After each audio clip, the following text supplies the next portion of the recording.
Ligne droite. Le grand réveil.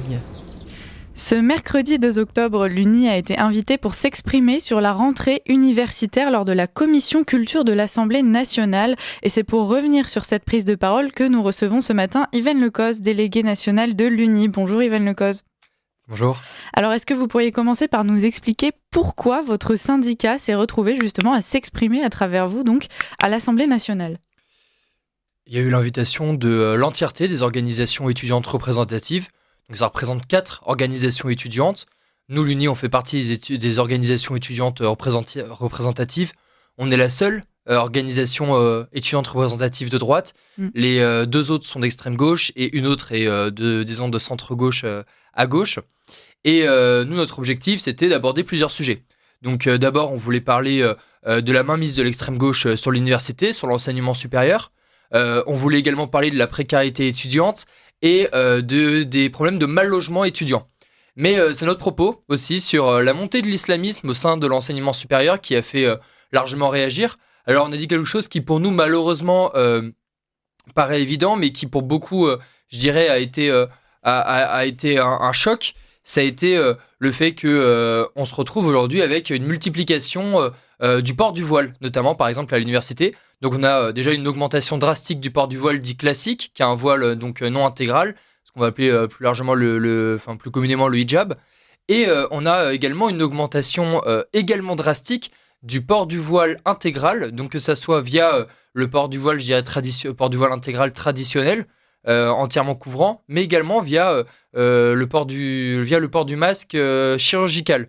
Donc qui est un contournement de la loi. On voit énormément d'étudiantes qui, pour éviter de se faire exclure de cours, éviter d'être interdites à l'entrée de l'université, vont porter un masque chirurgical avec le port d'une tenue islamique pour finalement porter un voile intégral dissimulé.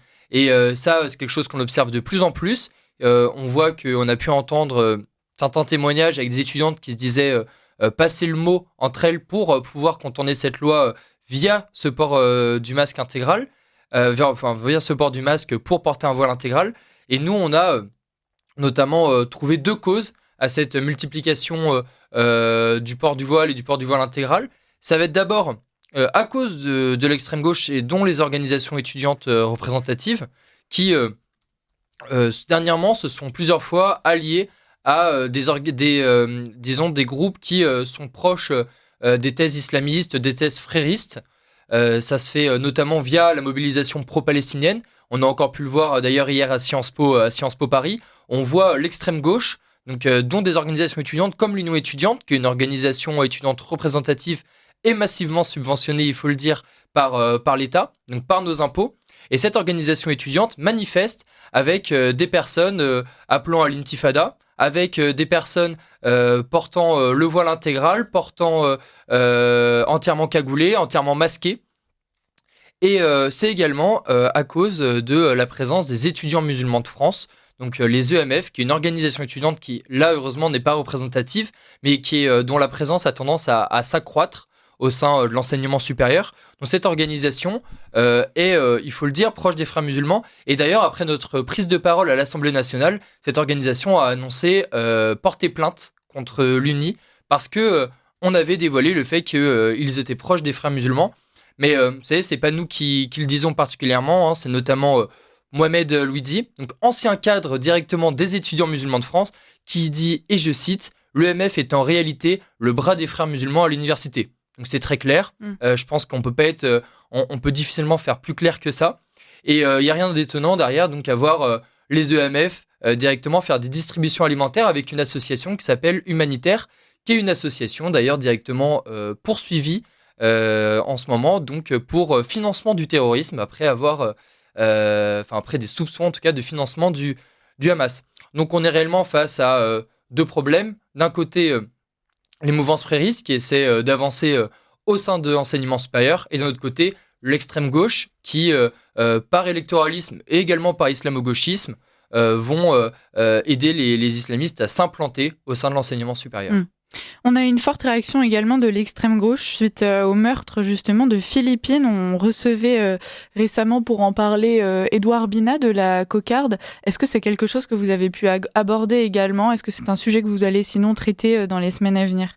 Nous, c'est un sujet qu'on a largement traité. Donc, donc on est une organisation nationale avec l'UNI, on a des sections partout en France, et quasiment l'entièreté de nos sections, que ce soit à Lille, à Lyon, à Grenoble, à Paris, ont fait des collages en hommage justement à Palestine et pour dénoncer aussi à Philippines et pour dénoncer justement les causes de ce meurtre, parce qu'il faut le dire, Philippine, elle est pas morte d'un accident. Philippine, elle est morte à cause de causes. Cette cause, c'est l'immigration massive. Cette cause, c'est le laxisme judiciaire. Et cette cause, c'est l'abandon de l'État qui aujourd'hui protège davantage les coupables que les victimes.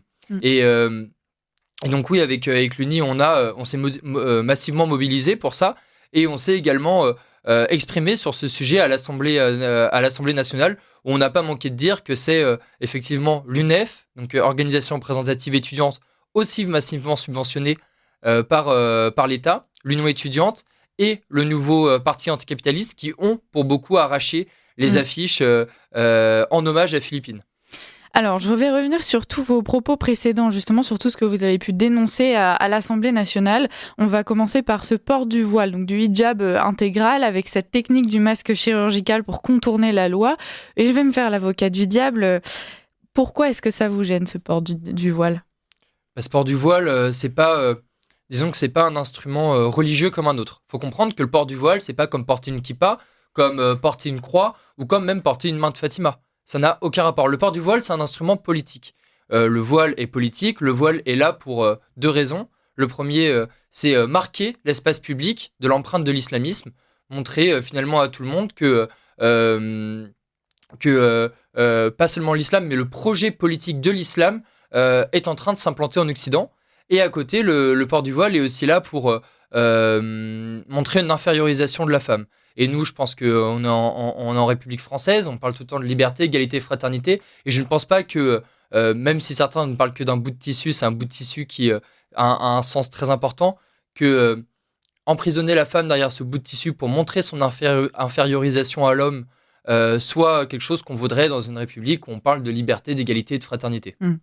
Comment est-ce que ce discours il a été reçu justement pendant votre prise de parole à l'Assemblée ? Il a été très bien reçu de la part des députés de droite, donc du Rassemblement national, des Républicains, et même plutôt bien reçu de la part du MoDem.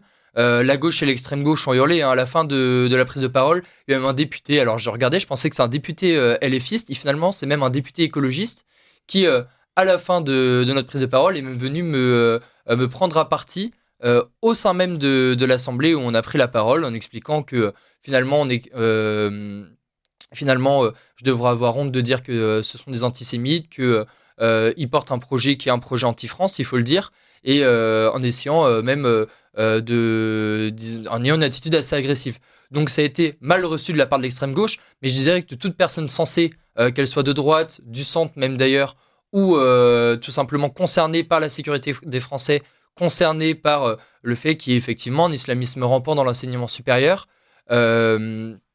ont très bien reçu notre prise de parole. Alors justement, Michel Barnier, dans la présentation de son discours de politique générale, exprimait cette volonté de vouloir défendre coûte que coûte la laïcité. Est-ce que vous avez l'impression que cette prise de parole va pouvoir résonner dans les décisions politiques à venir ? Est-ce que vous avez eu la sensation d'avoir été écouté ? Est-ce que vous pourriez être amené à être ressollicité justement sur ces questions ? Est-ce qu'on vous a d'ores et déjà peut-être proposé des solutions ? Bon, la prise de parole, c'est compliqué de savoir si derrière ça s'accompagnera d'actes. En tout cas, nous, ce qu'on sait, c'est que on a deux ministres qui, a priori, ont des convictions fortes. Donc, ça va être d'abord Bruno Retailleau, qui a eu des prises de position dernièrement sur la laïcité, sur l'immigration, sur la sécurité, qui étaient des prises de position qu'on attend à droite. Et on a également, au niveau de l'enseignement supérieur, Patrick Hetzel, qui, on le sait, est issu des rangs de la droite et qui, d'ailleurs, il y a quelques années, avait déposé une proposition de loi concernant l'islamo-gauchisme au sein des universités en employant le terme islamo-gauchisme. Donc ça veut tout dire sur aussi la mentalité de ce ministre qui ose dire les termes et qui, espérons, et j'ai peu de doute là-dessus, agira. Effectivement, nous, on va être invités prochainement au sein de plusieurs ministères, dont le ministère de l'enseignement supérieur. De toute façon, on est très régulièrement concerté par les ministères, donc que ce soit au niveau de l'éducation, que ce soit au niveau de l'enseignement supérieur. Et nous, de toute façon, ce qu'on continuera de porter, c'est un projet pour faire en sorte qu'il y ait davantage de laïcité et qu'elle soit réellement respectée au sein de l'enseignement, pour également faire en sorte que on puisse pousser nos thèmes de prédilection. Et effectivement, quand on entend Bruno Retailleau parler du fait qu'il faudrait limiter l'immigration et que l'immigration massive n'est pas une chance pour la France, nous, on peut que être d'accord avec ça. Et de toute façon, on n'arrivera pas à faire respecter la laïcité tant qu'on continuera à faire venir massivement des personnes qui sont hostiles à la notion même de laïcité directement en France. Il y a beaucoup d'étudiants qui se détournent un petit peu de ce combat politique, peut-être même certains qui ne sont même pas engagés justement dans ces syndicats étudiants.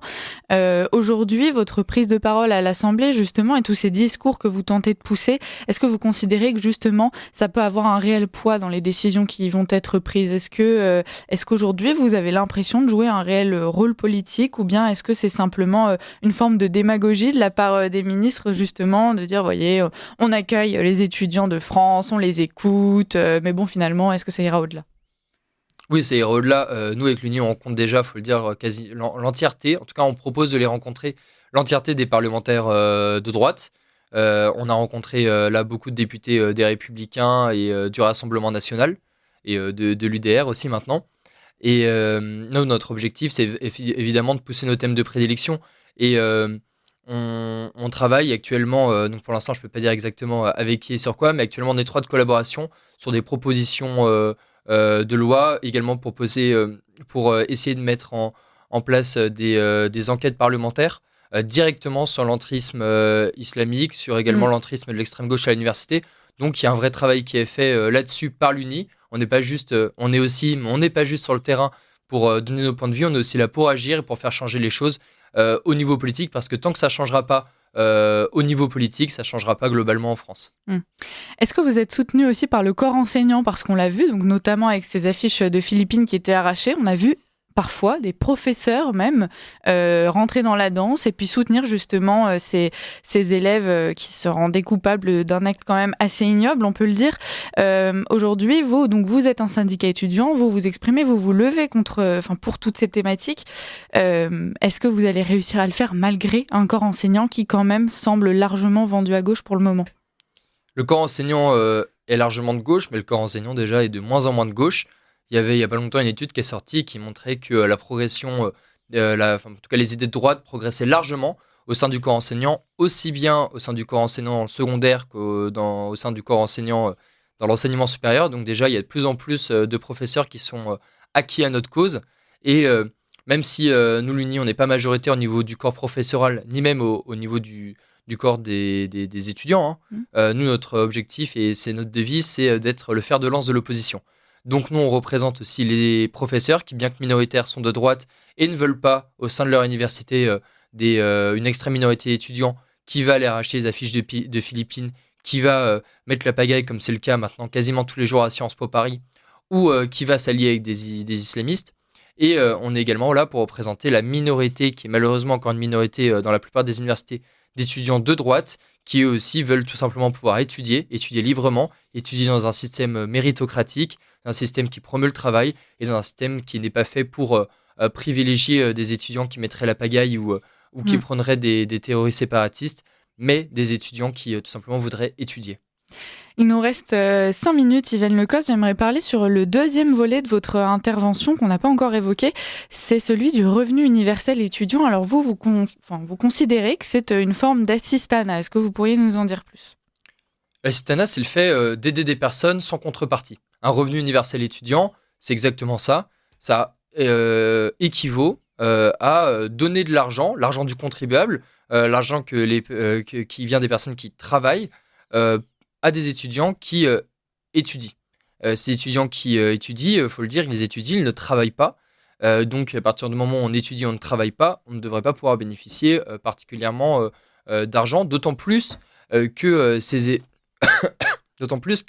ces étudiants, nous, on les encourage à travailler, à étudier. Nous, ce qu'on veut mettre en place plus directement, c'est une bourse au mérite. Cette bourse au mérite, elle serait pour tous les étudiants qui étudient et ou qui travaillent. Parce que là, on a beaucoup d'étudiants qui sont inscrits et qui ne travaillent pas, en tout cas n'étudient pas, et qui juste s'inscrivent pour pouvoir percevoir des bourses, s'inscrivent pour percevoir, disons, certains aménagements grâce à leurs études, mais qui ne sont pas réellement étudiants. Et nous, si les étudiants sont assidus en TD et ou s'ils ont un emploi étudiant, nous, on est là pour essayer de mettre en place, on veut en tout cas mettre en place une bourse conditionnée à cette présence en cours ou à cet emploi étudiant, et qui serait bien plus logique finalement qu'une bourse allouée à tout le monde sans condition, d'autant plus que ce que propose la gauche, c'est aussi une bourse allouée à tous les étudiants en France, mais pas aux étudiants français.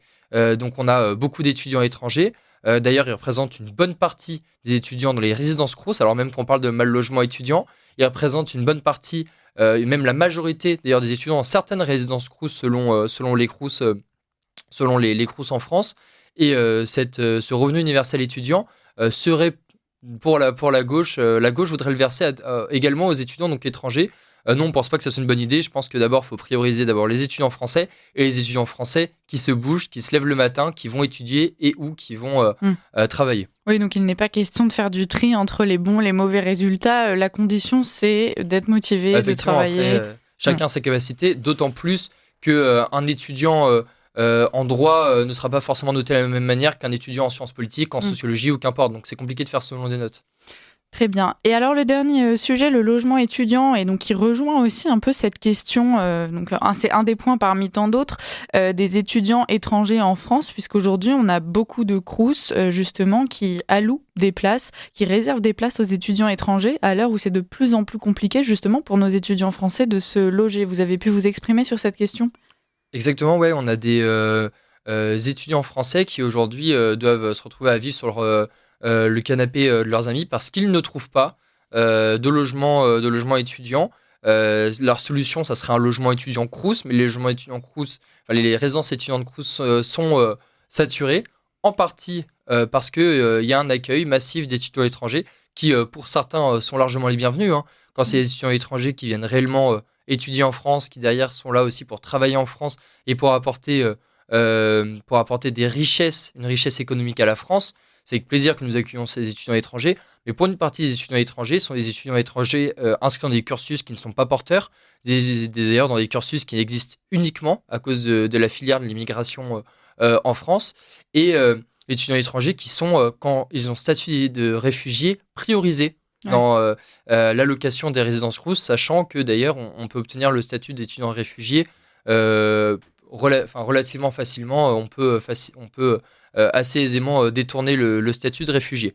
Donc nous, ce qu'on veut déjà, c'est essayer de faire en sorte de prioriser les étudiants français et les étudiants étrangers qui sont dans des filières porteuses et qui sont réellement là pour étudier. Et à côté, faut aussi le dire, nous on est aussi là pour on veut mettre en place avec l'UNI un partenariat public-privé qui permettrait de floquer des résidences étudiantes privées avec le logo Crous, et qu'on pourrait mettre sur 5 ans, 10 ans, 15 ans, et qu'on allouerait selon la demande des résidences, et l'État compenserait le prix payé par l'étudiant directement, et comme ça on se retrouverait à pouvoir s'adapter selon la demande, et si dans 15 ans, au niveau de la résidence Crous, on a moins d'étudiants, on peut la refaire passer au niveau d'une résidence privée, et on ne se retrouverait pas, comme c'est le cas à certains endroits, avec des résidences Crous quasiment abandonnées. Merci beaucoup Yvan Lecoz pour cet entretien. On espère que cette prise de parole à l'Assemblée nationale va porter des fruits. On imagine que vous allez suivre tout cela de près et que vous reviendrez nous en parler très vite. On attend des solutions au niveau du gouvernement. On suivra ça. Merci beaucoup Yvan Lecoz et à très bientôt.